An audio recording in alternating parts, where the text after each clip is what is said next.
Hey, welcome to my first record. My name is David Britto. I'm a music journalist based in Bombay. And on my first record, I talk to artists. Hey David, nice to meet you. On my first record, I talk to artists about their first releases, whether it's an EP or an album. And today I'm joined by Malvika Manoj, aka Mally, who released her debut EP, Rush, in early 2017. So, hey Mally, how are you, man? And thanks for joining me. Hey, good man, hanging in there. So nice to have a video call with you, talk about some old times. So yeah, Rush came out in 2017. It feels like an eternity ago now when I think about it. It was only 3 years ago. So let's talk about Rush. I mean, I remember you saying at the time it came out that it's about giving up things to pursue what you love. So what can you tell me more about that quote from you? Right, so I remember making this sudden whim of a move to Bombay. I didn't expect that I'd be living here ever. And then all of a sudden, something came over me, and I said, maybe I should move to Bombay. I had maybe about 5 or 6 grand in my account, that's it. I just booked a trip to Bombay to come and check it out, see if I liked it. I didn't have any relatives, friends, classmates, nobody who lived here. So I was kind of just coming in fully blind without knowing anything about the place, not knowing Hindi, that's a very important part. So, coming here and kind of just taking a chance on Bombay and what it would do for me personally as well as work-wise.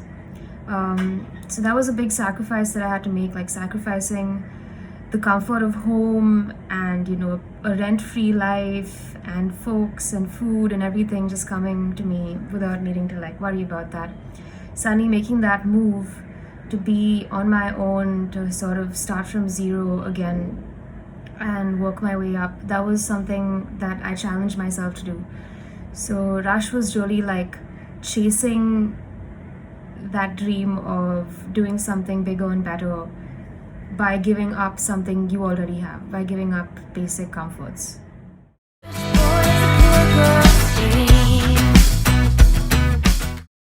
You touched upon moving cities, so the record opens with Poor Girl's Dream, which you've talked about, that is about moving cities. What do you remember from that experience of coming to Bombay from Chennai? Like, was it daunting? Like you touched upon it, but was it daunting in that sense? It was, in some ways, yeah, but it was, I think the excitement really, took over. I didn't really think about how difficult it was. For me, everything was like, even if something horrible or scary happened to me, I'm like, this is it. This is the exciting part of it. Like, hit the ground running. I have so many stories of my first few weeks in Bombay and just sitting back and thinking, I can't even complain about this now because this is a move I've made. And, if I complain about this thing that happened to my parents, then they're just going to be like, get right back to Chennai. And so I kind of just sat and absorbed all of the stuff that was happening. I started off with an internship at OML for 3 months. And I remember sitting and talking to the girls next to me at work. And I think in just one day sitting at work, I'd spent already like 3 or 4 grand doing God knows what, like paying bills, buying something essential online and getting lunch and paying for Uber to get to work. I was just sitting there and thinking, my God, I'm like, how do you manage in Bombay? It's so expensive. Like everything is just infinitely more expensive. And these girls are like, well, the deal is, you kind of just like work for a bit and then you make some money and then you find a boy and then you get married and it's done. Then you won't have to worry about money. And it was probably said in jest, but I found it hilarious that she said that because in a way, part of me was thinking, yeah, that makes sense, man. Like I can't imagine ever being able to make enough money to buy an apartment here or live comfortably for a long time. Yeah, what more can you tell me about the song? Do you remember sitting down and writing it? Like, where were you at the time? I was actually in Chennai. I'd taken a trip back right after I'd moved here. It was my first trip back to Chennai and I was driving around and I think I just had this like, hey there pretty baby line in my mind and like, wow, where is this coming from? And is it sometimes like when I have an idea, I think maybe it's a memory of a song I've heard, or I don't know if it's a fresh idea. So I have to like play it in my mind that many times, listen to it. Sometimes I've even Shazammed myself singing an idea just to make sure that it doesn't already exist out there. Because it's scary, you know. Sometimes you'll sing something and you'll realize it's eerily similar to an artist you like or a song that you've heard before. So I think it was playing in my mind for a while, and I'm like, have I heard this before? Is this like part of a song, you know, with different lyrics? And I realized that it wasn't, and so I said, okay, mate, this is a good seed idea for the song. Now let's see what this is trying to tell me. So usually when I start a song, there's like one line with no context, and so I start asking myself, what is the song trying to be? What is the song trying to tell me it wants to talk about or be? So then I'll start, you know, thinking about how I can relate this one line, hey there pretty baby, are you gonna be mine, to my life. And then I remembered how in Bombay there were a lot of guys that you'd meet who'd be like, oh, you're new to the city, like, wow, you should hang out sometime, I'll show you around, you know, like, I'm from here, I know everyone. And it like, as while most of it is coming from a very sweet, genuine place, there were some people that I could tell had other intentions. And that was the funny part of the whole song, is like, you know, the sweet talking local dude who wants to like take you under his wing and show you around, but actually his intentions are like all over the place. So that was what Poor Girl's Dream was about, in addition to the whole being new to the city thing. And I can't take these changed situations. The second song on the EP is Changed Situations, where you sing about losing a friendship. What do you remember from that experience, and how have things gone down in the last 3 years since that song came out? So I wrote that song about the first band that I ever had. The keyboard player and I were really good friends. And because I was the one who initiated the breakup of the band, I became kind of the bad person in that whole thing. And he didn't really fully forgive me for initiating the breakup of the band. And it's sad because in doing that, I kind of lost a very valuable friendship. We used to talk all the time. We used to have our own like language sometimes, you know, where we would these inside jokes, and it was a typical close friendship. And it's sad that to do something that, you know, you want to do, sometimes you have to cut off from something else. And this was one of those situations where in order to like seek and change something about your life for the better, you have to also let go of some stuff that you like and some people that you like on the way. And yeah, I still regret losing that friendship, but I don't know if I could have done it any other way.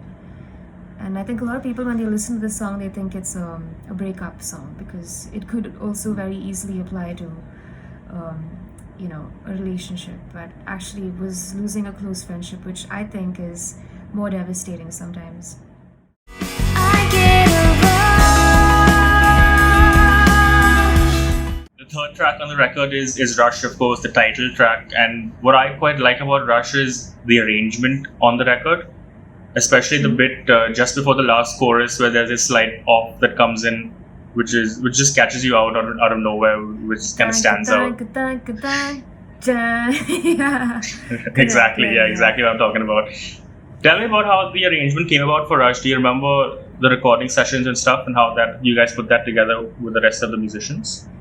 So Rush was, the whole EP was arranged very much from the point of view of us, the four of us, that was me, Tejas, JJ, the drummer, and Stuart, bass player, getting into a room and jamming all the songs out. We'd actually played a couple of, I think 1 or 2 shows before where we'd played those songs, but we hadn't actually come up with the parts yet. You know, we just jammed it, we knew the structure, and that was it.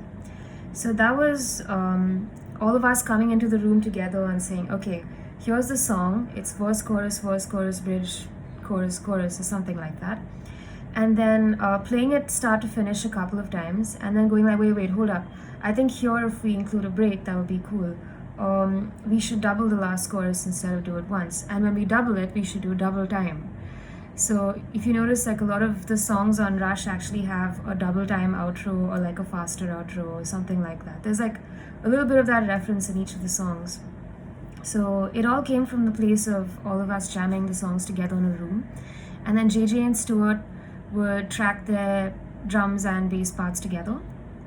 And then we would layer up everything else and then, redub things that needed to be done. So the whole sound of the album was very much like a raw, jammed out kind of sound. Like there were very few production elements that really came in. There was no synths. It was quite a stark sounding album in that it was very much about the songs and about the band arrangement of the songs. So even Rush, the song was just that, like even that break part, we were actually going to end the song at I get a rush from you, and that's it, end. But then we went into this interlude, and then there was a breakdown with the pre-chorus, and then at the end of it we had to come back into the song.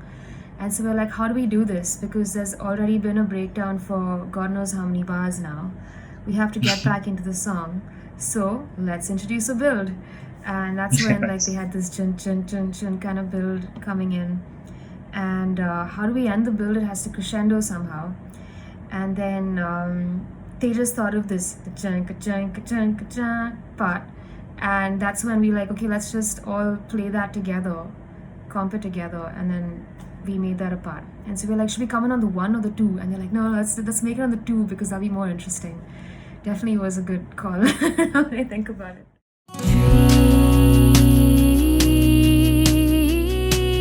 Dreaming. The fourth track on the record is Dreaming, which you released as a single in 2016. Was That's Dreaming when we first always... spoke. Yeah, Yeah. of course, yeah, I remember that. I was still interning at that time with Rolling Stone, yeah. Correct, Was Dreaming always going to be part of Rush, or did you think about adding it in later? So quite honestly, Rush was just a compilation of the songs, of a selection of songs that I had at that point, which all kind of worked within the same, realm of telling my story, which was like, so Rush told the story of me moving, Poor Girl's Dream told the story of me starting off in Bombay, Change Situations telling the story of me, sacrificing some relationships and friendships along the way to get to where I am. And Dreaming was the thing that just talks about the fact that I'm a complete space cadet. And it's a very big part of, like, I guess how I've grown up is I've always been the quirky creative kid with like the strange ideas. I'd always like influence people to do these strange plans that I had. I think I'm still doing that in a way. So yeah, there was a part of me that was never present, but there was a part of me that was always present. So Dreaming was about that. Like I would just zone out in class as a kid, and the teacher would like, throw chalk at me and be like, yeah, are you listening? Where's your this thing? Like you're like Alice in Wonderland and all of these nicknames that I used to hear. So PTA meetings weren't fun, obviously, because the teacher's constant complaint to my parents was that, she's always in her own world. Is she okay? Is everything okay at home? It seems like something's troubling her. But actually, that was just my resting stress phase or my resting zoned out phase. And yeah, that was like my growing up years. I hated the word dreamer because I used to associate with the fact that I was weird or different or just not smart, In fact, all of my classmates also picked up on it and they would bully me and be like, oh, dreamer. Oh yeah, you don't listen to anything we say because you're a dreamer. Oh yeah, you're not paying attention. It was fucking annoying, my God. And so I had to deal with that for a few years. And then one of my aunts gave me a t-shirt with John Lennon's lyric, which said, you may say I'm a dreamer, but I'm not the only one, from Imagine. And that's the first time that I'm like, oh, what? Oh yeah, that makes complete sense. Like maybe I'm not the only person with the problem of being a dreamer or being out of the moment all the time. And so I kind of embraced that idea that I'm a dreamer. And many years later, I wrote the song. And actually, the song was written not from my point of view, but from the point of view of an alter ego, which was like a young boy instead, who has gone through the same story in a way. Like I remember one guy once told me, like a guy I was classmates with, said, I used to have a really big crush on you in school. I'm like, what? Nobody told me that. You never told me that. And he's like, yeah, because you're always so spaced out. I didn't know how to tell you. And that's what the second verse is actually about. Like, you know, just being so spaced out that sometimes you don't even know when someone has feelings for you. Sad, but that was it. Sooner or later. So the record closes with Sooner or Later, which ends on a positive note, although you mentioned that the song is about a breakup. So how did you manage to put those contrasting emotions together to fit into Sooner or Later? I just come out of a long distance relationship when I moved to Bombay. I think I'd been in one for about a year before that, and I was still in one for the first 3-4 months that I was here.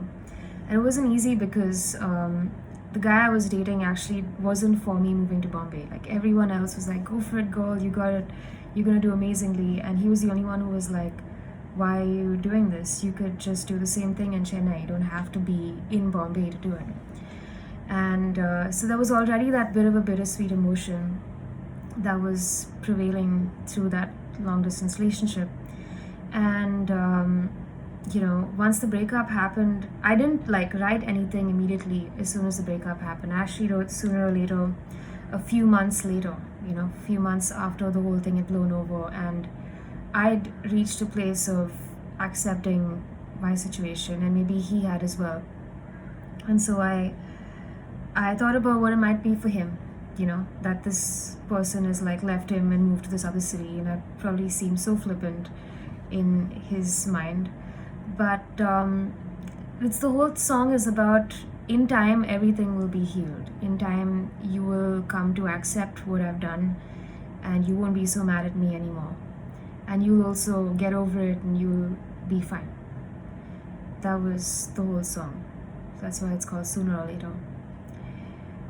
I was really Nice. obsessed with the songs written on E major at that time. So I think Sooner or Later, Rush, all of them were E major, C sharp minor. I love those Right. open E tunings, so that was kind of Yeah. from that same zone. So it's been 3.5 years now since the record came out. Looking back on the process, what do you think about it, and how do you think the songs were received in this span of time?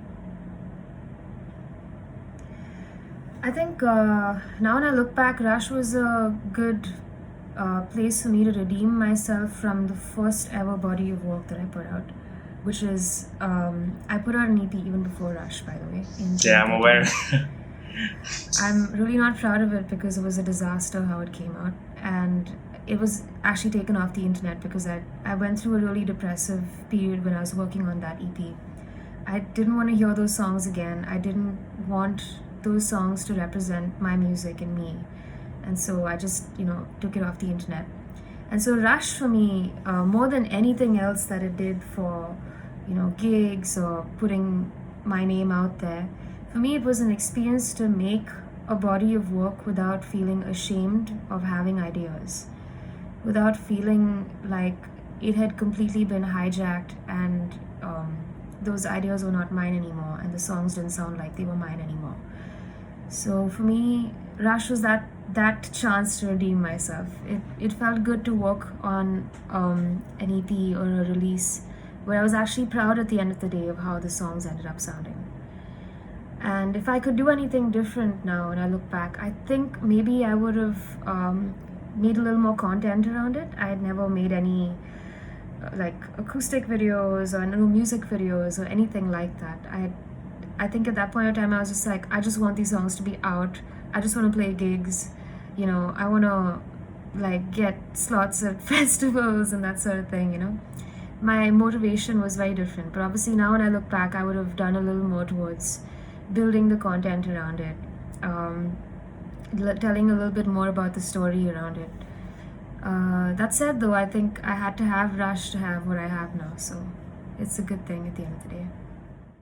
Before I let you go, can you tell me a little bit more about your upcoming album? By not giving too much away, of course.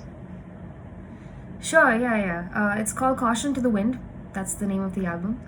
And it's an 8-song album, of which Age of Limbo will be the first track, I think. That's the track list. Yeah, it's a good contender for a first song.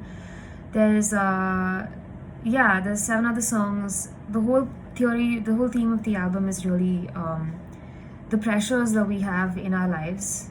We have so many external preconceived notions and pressures and things that we fight on a day-to-day basis that sometimes, it's so hard to not get bogged down by those things. And it takes an equal and opposite powerful emotion to offset it. Like at a time like this in the lockdown, we find ourselves having to push each other and motivate each other to be more positive more than ever before. We've never had to fight to stay happy like we're doing now. And so Caution to the Wind is about that sort of thing. It's about pushing yourself to ignore all the bad stuff that's going on around and just do without being pressurized to do. Thanks a lot, Mally. Thanks for taking the time Thank to do you so this. much, And Dave. Thank you for taking the time for this. It was good to go back Looking in for- time and recollect. Awesome. I'll see you around. See you around sooner or later.